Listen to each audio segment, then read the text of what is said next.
Washington में हुई quad समूह की बैठक। चीन, तालिबान, साइबर सुरक्षा, जलवायु परिवर्तन समेत कई मुद्दों पर बातचीत। क्वाड की बैठक में पीएम मोदी ने उठाया चीनी ऐप्स का मुद्दा। क्लीन ऐप मूवमेंट को और मजबूत करने पर दिया जोर। क्वाड की बैठक में बोले प्रधानमंत्री मोदी, हिंद और प्रशांत क्षेत्र में साथ करेंगे काम। दुनिया की भलाई क्वाड का लक्ष्य। अमेरिकी राष्ट्रपति ने किया क्वाड फेलोशिप का ऐलान। 4 देशों के छात्रों को यूएस में एडवांस स्तर की पढ़ाई के लिए मिलेगी फेलोशिप। कोरोना संकट और वैक्सीनेशन पर क्वाड में चर्चा। बाइडेन बोले भारत में 100 करोड़ वैक्सीन की खुराक तैयार करने की योजना। वॉशिंगटन में साल की सबसे बड़ी मुलाकात। व्हाइट हाउस में अमेरिकी राष्ट्रपति जो बाइडेन से मिले प्रधानमंत्री मोदी।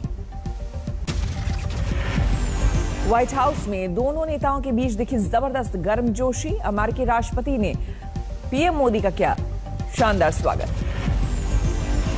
बाइडेन के साथ मुलाकात में पीएम मोदी ने दोनों देशों के रिश्तों को बताया खास। कहा आज से हुई नए अध्याय की शुरुआत। जो बाइडेन से मुलाकात में पीएम मोदी ने महात्मा गांधी को किया याद। बोले बापू कहा करते थे हम इस प्लैनेट के ट्रस्टी हैं, हमें इसकी रक्षा करनी चाहिए।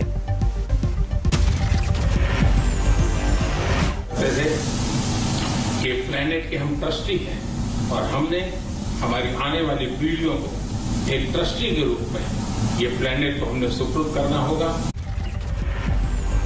पीएम मोदी के साथ मुलाकात में जो बाइडेन ने अपनी मुंबई विजिट को किया याद। बोले भारत में 5 लोगों का सरनेम है बाइडेन।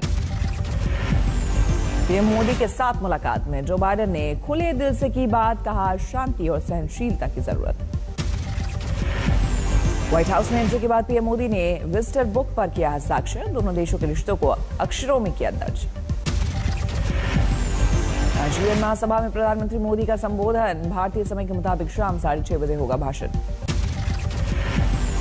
आतंकवाद, जलवायु परिवर्तन, तालिबान राज पर यूएन में बोल सकते हैं मोदी।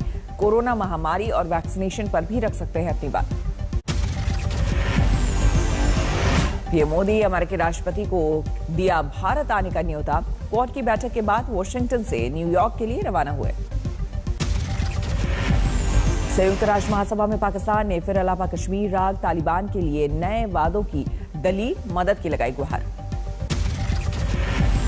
ग्लोबल सिटीजन लाइव कार्यक्रम को संबोधित करेंगे पीएम मोदी। 120 देशों के साथ कई सोशल मीडिया चैनल्स पर होगा प्रसारण। आज मिनिस्ट्री ऑफ कॉर्पोरेशन की बैठक। गृहमंत्री अमित शाह करेंगे संबोधित। उत्तराखंड में आम आदमी पार्टी का चुनावी मिशन जारी। आज से रोजगार गारंटी यात्रा की होगी शुरुआत। जातिगत जनगणना कराने से केंद्र की मनाही पर सियासी सवाल। लालू बोले पिछड़ों से नफरत करती है बीजेपी और आरएसएस। हरियाणा के जींद में आज आईएनएलडी की महारैली। बीजेपी के खिलाफ तीसरे मोर्चे की नींव रखने का दावा। दिल्ली से रायपुर लौटे छत्तीसगढ़ के मंत्री टीएस सिंहदेव 2.5 साल तक सीएम के सवाल पर बोले चर्चाएं चलती रहती हैं। भवानीपुर की सभा में ममता बनर्जी के निशाने पर बीजेपी। कहा असम में एनआरसी को लेकर हुई मौतों पर बीजेपी को शर्म नहीं आती। अलीगढ़ में एसपी नेता अनुराग भदौरिया के निशाने पर योगी सरकार। कहा 4.5 साल यूपी की जनता ने झेला दर्द, अब की बार बनेगी समाजवादी सरकार। त्रिपुरा कांग्रेस के नए अध्यक्ष बने अभिजीत सिन्हा। 5 कार्यकारी अध्यक्षों की भी नियुक्ति।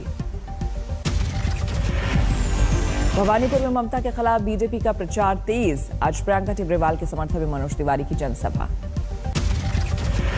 वसूली केस में अनिल परब को ईडी ने भेजा फिर से समन। 28 सितंबर को होगी पूछताछ। मनी लॉन्ड्रिंग केस में आज अभिनेत्री जैकलिन फर्नांडिस से फिर पूछताछ। 1 हफ्ते पहले ईडी ने भेजा था समन।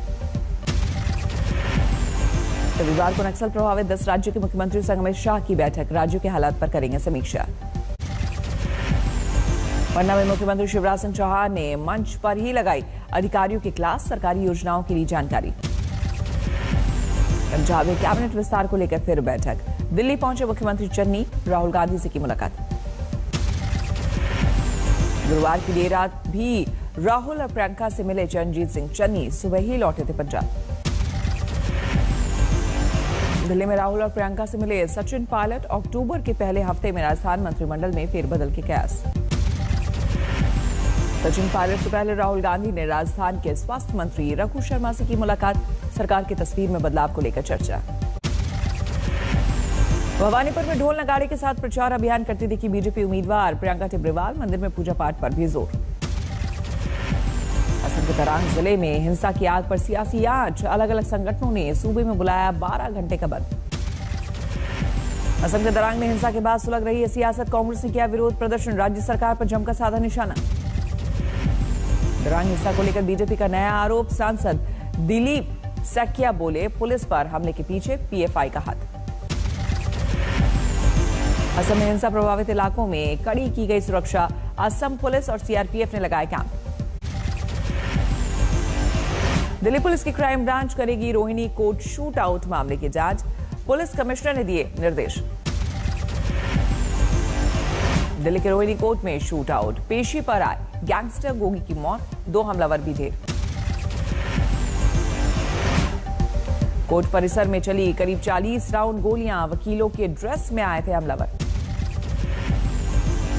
कोर्ट में गैंग वॉर के बाद दिल्ली के वकीलों ने किया 1 दिन के हड़ताल का ऐलान। हाईकोर्ट से स्वतः संज्ञान लेने की अपील। शूट आउट के बाद कोर्ट में सुरक्षा को लेकर खड़े हुए सवाल। बार एसोसिएशन और पुलिस अधिकारियों के बीच बैठक। नरेंद्र गिरी की मौत के मामले में सामने आया हरिद्वार कनेक्शन। आखिरी दिन हरिद्वार से आए थे 2 बिल्डर के फोन। प्रयागराज के बागंबरी मठ में पहुंची एसआईटी की टीम। पूरे इलाके का किया मुआयना। सीबीआई को केस फाइनल हैंडओवर करने की तैयारी। महंत नरेंद्र गिरी ने कानूनी तौर पर बलबीर गिरी के नाम करवा दी थी वसीयत। वकील ने आज तक से की बातचीत। 4 जून 2020 का है, वो बलबीर गिरी पक्ष में जो अंतिम है और बलबीर गिरी ही उनके मात्र उत्तराधिकारी हैं। नरेंद्र गिरी केस में नया खुलासा। 6 सितंबर को महंत ने पुलिस से की थी फर्जी ट्विटर अकाउंट की शिकायत। दुर्गा पूजा के बाद पश्चिम बंगाल में खुल सकते हैं स्कूल। मुख्यमंत्री ममता बनर्जी ले सकती हैं फैसला। 4 अक्टूबर से पूरे महाराष्ट्र में खुल जाएंगे स्कूल। अभी तक कम कोरोना वाले इलाकों में ही चल रही थी कक्षाएं। कर्नाटक में 1 अक्टूबर से सिनेमाघरों में 100% दर्शकों की इजाजत, लेकिन दिखाना होगा वैक्सीन सर्टिफिकेट। ऑस्ट्रेलिया इंडिया ने ड्रोन मैपिंग को बनाया आसान। Cloud based drone mapping software की शुरुआत की। सिक्योरिटी के लिहाज से भी सुरक्षित। दिल्ली सटे नोएडा में 81 गांव के किसानों का नोएडा अथॉरिटी के खिलाफ जोरदार हंगामा। घंटों तक सड़क पर लगाया जाम। पंजाब में 9 दिनों से जारी है ट्रांसपोर्ट के ठेका कर्मचारियों का प्रदर्शन। सरकार को दी चेतावनी। रांची में बीएसएनएल मजदूरों ने वेतन की मांग को लेकर दिया धरना। 2 साल से नहीं मिली है सैलरी। मोगा में पंजाब सरकार के खिलाफ मटका फोड़ प्रदर्शन। All India anganwadi worker union का हल्ला बोल।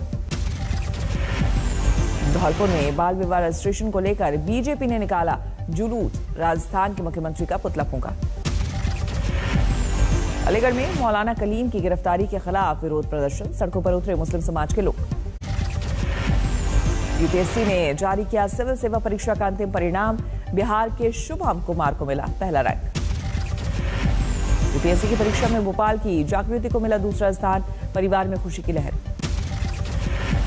आगरा के अंकिता जैन को यूपीएससी परीक्षा में तीसरा स्थान। अंकिता के पति हैं महाराष्ट्र कैडर के आईपीएस अधिकारी। आईएएस टीना डाबी की बहन रिया डाबी ने पास की यूपीएससी की परीक्षा। ऑल इंडिया में 15वीं रैंक हासिल की। जालौर में रीट परीक्षा को लेकर प्रशासन अलर्ट। करीब 22,000 छात्र देंगे एग्जाम। रोडवेज की बसों में फ्री यात्रा करने की इजाजत। यमुनानगर में संत निरंकारी मिशन की ओर से मेगा टीकाकरण अभियान। रात 2 बजे तक होगा वैक्सीनेशन। गुरुग्राम की न्यू कॉलोनी में बिल्डर पर लगा अवैध तरीके से फ्लैट बेचने का आरोप। शो कॉज नोटिस लगने से खरीदार परेशान। करौली में मंत्रालय कर्मचारियों का विरोध प्रदर्शन। मुख्यमंत्री के नाम कलेक्टर को सौंपा 15 सूत्री मांगों को लेकर ज्ञापन। आगरमालवा में स्वास्थ्य विभाग की लापरवाही। कचरे में फेंकी लाखों रुपए की दवाई। इलाके में बीमारी फैलने का खतरा। अलवर में रीट परीक्षा से पहले पुलिस की कार्रवाई। फर्जीवाड़े के आरोपों में एक युवक गिरफ्तार। 11 लाख रुपए भी बरामद। हापुड़ में 2 दोस्तों ने ही की दोस्त की हत्या। पुलिस ने आरोपियों को किया गिरफ्तार। लुधियाना में मुस्लिम समुदाय ने धर्मांतरण मामले में मौलाना की गिरफ्तारी का किया विरोध, काली पट्टी बांधकर पढ़ा नमाज। लखीमपुर खीरी में एनकाउंटर के डर से कुख्यात अपराधी वेद प्रकाश का सरेंडर, हत्या लूट समेत 39 मामलों में था आरोपी। लखीमपुर खीरी में हथियारों की फैक्ट्री में छापा, भारी मात्रा में हथियार बरामद, हिरासत में लिए गए 2 बदमाश। बाराबंकी में मामूली विवाद में बहन ने ही की बहन की हत्या, घर में ही दफनाया शव, आरोपी गिरफ्तार। रायसेन में पंचायत सीईओ के चेंबर के वॉशरूम में निकला सांप, काफी मशक्कत के बाद रेस्क्यू। आजमगढ़ में घरेलू सिलेंडर विस्फोट में हादसा, 12 लोग झुलसे, 2 की मौत, 2 की हालत गंभीर, सभी अस्पताल में भर्ती। सिंगरौली में सीवर लाइन की सफाई के दौरान हादसा, जहरीली गैस से दम घुटने से 3 मजदूरों की मौत। वर्धमान में महिला मरीज से छेड़खानी के आरोप में वार्ड बॉय की पिटाई, पुलिस ने आरोपी को हिरासत में लिया। झांसी में ज्वेलरी दुकान से 3 महिलाओं ने की 6 लाख की चोरी, सीसीटीवी में कैद वारदात, तलाश में जुटी पुलिस। पीएलआई योजना के तहत टाटा समेत 19 कंपनियां 16 मैन्युफैक्चरिंग के सेक्टर में करेंगे निवेश। अप्रैल में सरकार ने 4500 करोड़ की स्कीम को दी थी मंजूरी। नए इनकम टैक्स पोर्टल पर टैक्स फाइलिंग में टैक्स पेयर्स की परेशानी बरकरार, इन्फोसिस ने कहा सुधार पर चल रहा काम। एयर ट्रैफिक के दिसंबर तक सामान्य स्तर पर आने का भरोसा, इंडिगो ने जताया अनुमान। फेस्टिव सीजन में ई कॉमर्स की बिक्री 23% बढ़ने का अनुमान, छोटे शहरों के ग्राहकों की खरीदारी की वजह से आ सकता है उछाल। ओला इलेक्ट्रिक ने किया ई कार और ई बाइक लाने का ऐलान, पिछले हफ्ते लॉन्च हुई कंपनी के ई स्कूटर को मिली जोरदार सफलता के बाद घोषणा।